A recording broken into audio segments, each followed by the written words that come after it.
यता सुन्न एउटा किनिदिन्छु सही खालको अन्त त्यही उडाएर है यता होला नि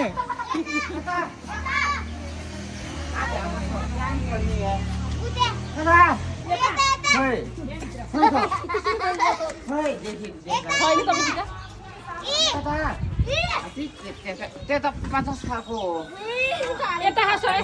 चिनिरहेको छ यहाँ एउटा सय दिन्छु भनेको त यहाँ कस्तो हो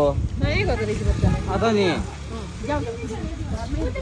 अहिले म किनिसक्थ्यो किनेर नि दिइसक्थ्यो 3-4 फेर उडाइसक्थ्यो अत नि